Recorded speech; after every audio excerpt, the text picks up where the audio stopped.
भारत के army chief ने पाकिस्तान को दी कड़ी चेतावनी। जनरल उपेंद्र द्विवेदी बोले, ऑपरेशन सिंदूर 2.0 में संयम नहीं बरतेंगे, अगली बार पाकिस्तान का भूगोल बदल देंगे।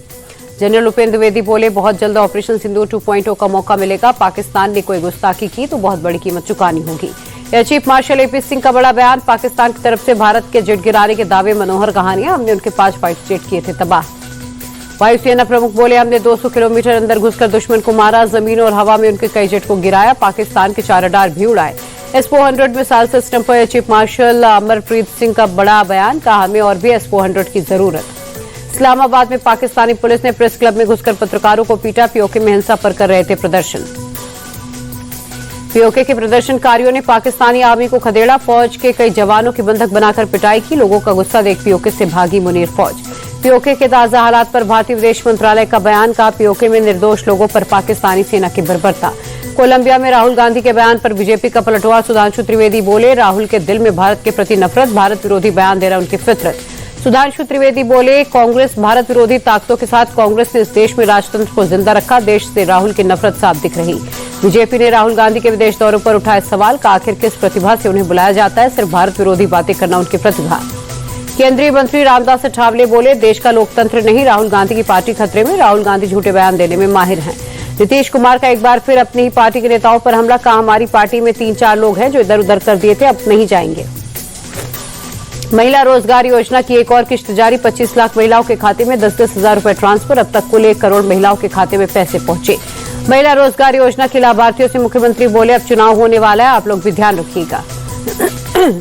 चुनाव से पहले जेडीयू कार्यकर्ताओं से मिले नीतीश कुमार। चुनावी रणनीति पर चर्चा। कार्यकर्ताओं में जोश भरने के लिए मुख्यमंत्री का संवाद। तेजस्वी यादव को बड़े भाई तेज प्रताप यादव की नसीहत। कहा, राम लक्ष्मण की मर्यादा को समझे, सिर्फ जयचंदों की ना सुने। कल पटना में बीजेपी चुनाव समिति की बैठक। चुनाव प्रभारी धर्मेंद्र प्रधान और बिहार प्रभारी विनोद तावड़े की अगुवाई में चुनावी रणनीति पर होगी चर्चा। कल मुख्यमंत्री निश्चय स्वयं सहायता भत्ता योजना के वर्चुअली लॉन्च करेंगे पीएम मोदी। 5 लाख ग्रेजुएट्स को 2 साल तक 1,000 रुपए हर महीने मिलेगा भत्ता। जननायक कर्पूरी ठाकुर स्किल यूनिवर्सिटी का उद्घाटन करेंगे मोदी। बिहटा में एनआईटी के नए कैंपस का करेंगे लोकार्पण। चुनाव से पहले जेडीयू को बड़ा झटका। पार्टी के परबत्ता से मौजूदा विधायक डॉक्टर संजीव कुमार समर्थकों के साथ आरजेडी में शामिल।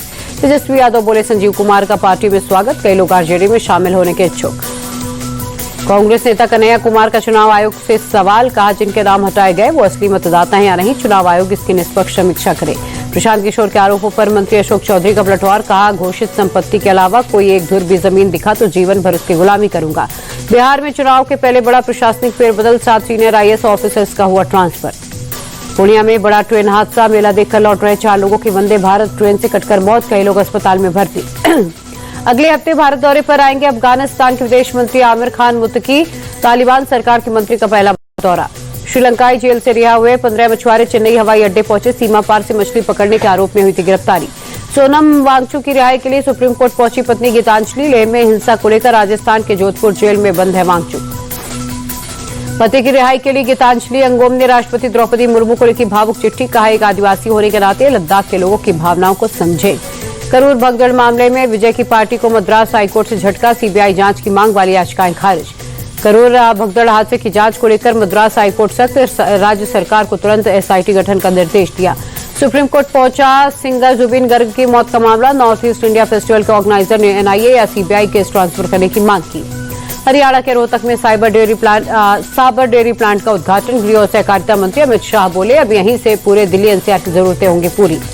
ओवैसी ने एक बार फिर भारत में मुसलमानों के साथ भेदभाव का लगाया आरोप। कहा, भारत में आई लव मोहम्मद बोलने पर बैन। आई लव मोदी बोल सकते हैं, मोहम्मद नहीं।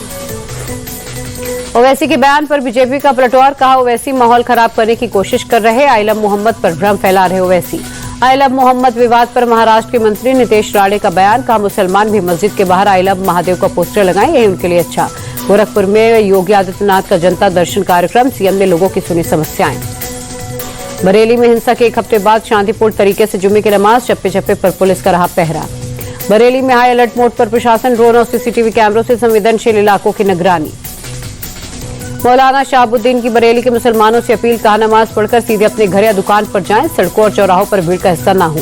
यौन शोषण के आरोपी चैतन्यानंद को 14 दिन की जेल। पुलिस रिमांड खत्म होने के बाद पटियाला हाउस कोर्ट ने न्यायिक हिरासत में भेजा।